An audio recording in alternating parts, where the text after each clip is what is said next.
여러분들 안녕하세요. 새로운 한 주가 시작되었고요. 저희는 요한복음에 나타난 예수님의 표적 이야기, 마지막 이야기를 이번 주에 묵상하려고 합니다.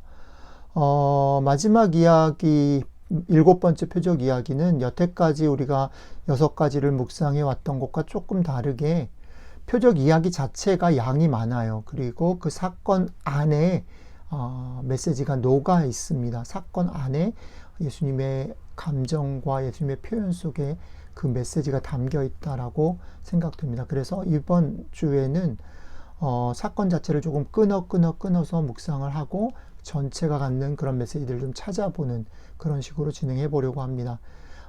사건의 배경, 또 그 안에 사건 속에 마리아와 마르다의 반응, 그리고 예수님이 이렇게 표현하는 예수님의 감정과 속마음, 그리고 이것들이 전체적으로 어떤 결론으로 가고 있는가, 이런 식으로 묵상을 하려고 합니다. 오늘은 그 첫 번째 시간으로 오늘 나사로가 죽고 그것을 살리시는 장면 앞에 일어난 배경에 관한 부분들을 같이 생각해 보겠습니다. 오늘 본문이 조금 길지만 같이 읽고 한번 시작하겠습니다. 1절부터 17절입니다. 읽겠습니다. 어떤 병자가 있었는데 그는 마리아와 그의 자매 마르다의 동네 베다니에 사는 나사로였다. 마리아는 주께 향유를 붓고 자기의 머리털로 주의 발을 씻은 여자요. 병든 나사로는 그의 오빠이다. 그 누이들이 사람을 예수께로 보내서 주님 보십시오. 주께서 사랑하시는 사람이 앓고 있습니다. 라고 말하였다. 예수께서 들으시고 말씀하셨다. 그 병은 죽을 병이 아니다. 그것은 오히려 하나님의 영광을 드러낼 병이다. 이 일로 말미암아 하나님의 아들이 영광을 받게 될 것이다. 예수께서는 마르다와 그의 자매와 나사로를 사랑하셨다. 그런데 예수께서는 나사로가 앓는다는 말을 들으시고도 계신 그곳에 이틀이나 더 머무르셨다. 그런 다음에 제자들에게 다시 유대로 가자라고 말씀하셨다. 제자들이 예수께 말씀드리기를 선생님, 방금도 유대 사람들이 선생님을 돌로 치려고 했는데 다시 그리로 가시려고 합니까? 하였다. 예수께서 대답하셨다. 낮은 12시간이나 되지 않느냐? 사람이 낮에 걸어다니면 이 세상의 빛을 봄으로 걸려서 넘어지지 않는다.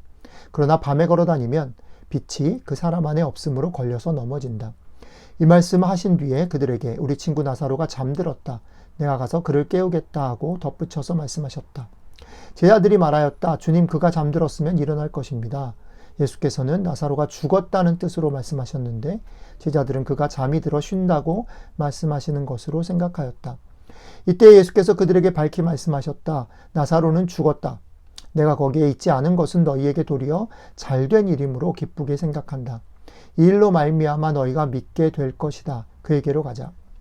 그러자 쌍둥이라고 불리는 도마가 동료 제자들에게 우리도 그와 함께 죽으러 가자 하고 말하였다. 예수께서 가서 보시니 나사로가 무덤 안에 있은 지가 벌써 나흘이나 되었다. 베다니는 예루살렘에서 오리가 조금 넘는 가까운 곳인데 많은 유대 사람이 마르다와 마리아에게 그 오라버니의 일로 위로하러 와 있었다. 아멘. 사건이 일어나기 전의 상황들을 요한은 다른 사건들에 비해서 상당히 자세하게 우리에게 소개하고 있습니다. 요한이 보여주는 사건 전의 이야기 속에 어쩌면 이 나사로를 살리신 사건 7번째 표적 얘기의 메시지의 힌트가 다 담겨 있다라고 생각이 됩니다. 그래서 저는 오늘 말씀을 읽으면서 예수님께서 제자들에게 던지신 말들을 하나하나 좀 찾아서 생각해 보면 그 힌트들을 좀 찾을 수 있지 않을까라고 생각이 됩니다. 예수님이 나사로와 관계돼서 한 이야기 한 세 곳을 먼저 읽어보겠습니다. 예수님 이렇게 처음에 말씀하시죠. 그 병은 죽을 병이 아니다. 그것은 오히려 하나님의 영광을 드러낼 병이다. 이 일로 말미암아 하나님의 아들이 영광을 받게 될 것이다. 그 다음에 우리 친구 나사로가 잠들었다. 내가 가서 그를 깨우겠다. 라고 말씀하시고 맨 마지막에 나사로는 죽었다. 내가 거기에 있지 않은 것은 너희에게 도리어 잘된 일이므로 기쁘게 생각한다. 이 일로 말미암아 너희가 믿게 될 것이다. 그에게로 가자 말씀하십니다. 아프다고 도와달라고 하는 그런 마리아 마르다의 부름 앞에서 예수님은 그게 죽을 병이 아니다 하시면서 며칠을 거기에 그냥 계셨습니다. 그가 잠들었다는 표현을 제자들에게 하심으로 제자들은 그가 정말 나사로가 죽었다라는 것을 믿지 못하고 헷갈리게 했습니다. 마지막에는 나사로가 죽었음을 명확히 하시고 하지만 그것이 오히려 제자들에게 잘된 일이다라고 하셨습니다. 그리고 사건을 기록하는 요한은 우리에게 예수님이 거기에 도착했을 때 이미 나사로는 죽은 지 나흘이나 되었다라고 명백히 밝히고 있습니다. 여러분들 왜 이렇게 사건의 앞부분에 예수님이 이런 행동들, 이런 말들을 하셨을까요? 왜 예수님은 나사로를 죽기 전에 가서 고치시지 않으셨을까요? 이것에 대해서는 여러 가지 논증들이 있고 또 여러 가지 얘기들이 있는데 사실은 예수님의 그 의도나 속마음 같은 거는 잘 알 수 없지요. 예수님이 명확하게 성경에서 얘기하지 않으니까. 그러나 우리가 유추할 수 있는 힌트는 있을 것 같아요. 그 힌트 중에 저는 이 말을 주목해 볼 필요가 있다고 생각합니다. 이것이 하나님의 영광을 드러낼 일이다라는 것이고 또 뒤에는 이것이 너희에게 잘된 일이다. 너희가 믿게 될 것이기 때문이다 라는 말입니다.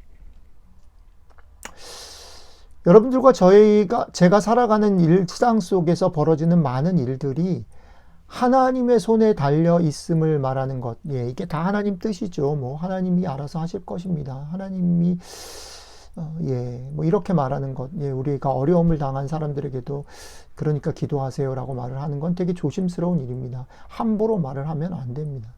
그렇지만 또 한쪽의 극단은 뭐냐면 결국은 이 모든 게 하나님의 손 안에 있다라고 믿는 것, 그게 성경이 말하는 믿음의 중요한 메시지인 거죠. 그러니까 함부로 말할 수 있지 않지만 결국은 하나님 손에 달려있다라는 이 균형을 가지고 믿음이 무엇인가를 천천히 더듬어서 살펴나가는 것, 우리들에게 닥친 일들 하나하나에 이 태도가 되게 중요하다라는 겁니다. 오늘 나사로 사건 앞부분에 벌어진 사건만으로만 보면 예수님이 행동하신 것과 말은 사실 제자들의 말과 비교해 봤을 때 사실 되게 좀 비약적이고 사실 조금 모순적이고 흔들리는 게 사실입니다. 죽을 병이 아니다 하셨다가 또 죽었다고 얘기하시고 그래서 가자라고 얘기하시고 또 그게 결국은 제자들을 위해서 도움이 된다 이렇게 말씀하시는 이런 태도들은 사실은 주님이시니까 옳을 수 있지만 믿음에 있어서 되게 비약적인 어떤 부분들을 보여줍니다. 그리고 믿음을 가진 사람들은 이 본문을 읽을 때 쉽게 역시 제자들이 믿음이 없어 라고 판단을 해버리기 쉬운 그런 요소들을 가지고 있습니다. 그럼 제자들이 믿음이 없는 게 문제일까? 그런데 이것에 대해서 오늘 에피소드 전체 가운데서는 핵심은 아니지만 중간에 삽입된 작은 에피소드가 있는데 그 부분은 조금 다른 각도에서 우리에게 도전을 준다고 봅니다. 제자들이 예수님이 유대로 가자라고 말했을 때 이렇게 반응하죠. 선생님, 방금도 유대 사람들이 선생님을 돌로 치려고 했는데 다시 거기로 가시려고 합니까? 라고 얘기하는 거죠. 유대로 가자라고 했을 때 제자들의 반응이죠. 예. 제자들이 보여준 것처럼 어떻게 보면 제자들은 대단히 상식적인 행동들을 하는 것입니다. 우리도 마찬가지죠. 우리들의 삶에서는요, 우리들의 상식과 어떤 행동을 결정하는 데 있어서 우리들이 이전에 했던 경험, 그리고 우리가 깨달은 지식, 그리고 우리의 상식들이 대단히 중요한 기초와 근거가 됩니다. 우리는 그것의 기초에서 행동하고 결정을 하지요. 그런데 오늘 제자들도 역시 마찬가지인데 그것 속에는 때로는 두려움이 있어요. 조심스러움이 있는 거지요. 이전에 유대로 올라가서 사람들에게 쫓겨서 이쪽 뒤로 후퇴했잖아요. 그러니까 이들이 다시 예수님이 유대로 가자 했을 때 그것이 걱정이 떠오르는 거죠. 이게 우리들의 모습입니다. 그런데 그것과 대조해서 예수님의 모습이 보여주는 건 뭐냐면 믿음이라는 것은 어떤 면에서 상식과 그것들을 조심히 지켜야 하는 면이 소중하지만 그럼에도 불구하고 믿음이라는 것은 때로는 그것을 뛰어넘는 어떤 일이 되어야만 우리가 그 믿음으로 살고 그 믿음으로 그 다음 세계, 다른 세계를 볼 수 있다라는 거죠. 그래서 오늘 말씀을 우리가 같이 생각해 볼 때에 여러분들의 일상, 여러분들에게 오늘 닥친 여러 가지 일들 가운데 어쩌면 믿음의 비약을 해야 되는, 믿음의 도전을 해야 되는 것은 무엇이고 또 믿음을 함부로 쓰면 안 되는 것은 무엇인지를 한번 살펴보자라는 겁니다. 함부로 믿음으로 막 큰 소리를 쳐서도 안 되지만 반대로 정말로 믿음을 요구하는 그런 지점에서 내가 가지고 있는 두려움, 상식, 경험의 기초에서 그냥 주저하고 두려워만 하고 있는 것은 아닌지 질문해 보는 시간이 되셨으면 좋겠습니다. 잠시 같이 기도하겠습니다. 주님, 오늘 제 삶 가운데서도 참 많은 일들이 있을 텐데 그 일들 하나하나를 생각할 때에, 결정하고 행동할 때에 너무 섣불리 믿음이라는 단어를 남발하지 않게 도와주십시오. 하지만 반대로 주님께서 우리에게 믿음의 용기를 원하시는 그런 부분들이 있다면 너무 두려움에, 우리의 경험에 그냥 붙잡혀서 믿음의 용기를 내지 못하는 그런 일 또한 하지 않도록 우리의 마음을 지켜주시면 좋겠습니다. 오늘 하루 믿음을 더듬어가며 그 믿음의 용기와 그 용기 때문에 얻는 그런 믿음의 맛을 누리는 하루가 되게 도와주십시오. 감사드리며 예수님 이름으로 기도드렸습니다. 아멘.